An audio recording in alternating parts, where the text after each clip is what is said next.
Bismillahirrahmanirrahim. Assalamu alaikum wa rahmatullahi wa barakatuhu. Urmattуу Kırgızstandыктар. Меккеде ошондой окуя болду, ошону мен айтышты бир өзүмгө лазым көрдүм. Меккеге умра келген учурубузда Меккеде кыргызстандыктар рекорд койду. Биз талапка киргенде бүтүн бир Кыргызстандын бардык аймактарынан умрачылар келип таваф кылышты. Ошол жерде көрдүк, Аллах субханаху ва таала биздин өлкөгө ушундай бир кеңчилик берди, ушундай бир мүмкүнчүлүк берди. Tavafta жүрген адамдын 90% bir uçur болду. Biz tavafta жүргенде 90% Kırgızstan'dan жарандары болду. Көзүбүзгө жаш келип, өтө бир сүйүнүп, Аллах субханаху ва тааладан дуа кылып сурадык. Муну кайрап биз дуа кылып сурайбыз. Умрага келип аткан бардык жарандарыбызга, кыргызстандыктарга айтабызки, урматтуу кыргызстандыктар, дуаны көбүрөөк кылайлы.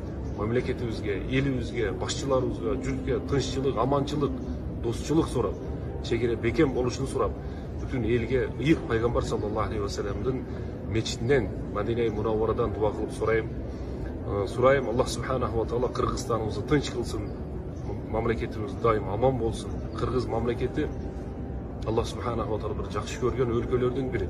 Ушундай кеңчилик болуп турат. Мына караң, азыр чоң мамлекетлер, Türkiye'ye okşagan, ondan da çok Indonezya'ya okşagan musulman mamleketler alı umraçılar gelerek. Bırak bizim Kırgızistan'dan öte köp adamlar gelip umra kılıp жүрөт. Meçhide жүрсөңүз 60-70% özümüzdün өлkөдөн kelgen жарандарыбыз.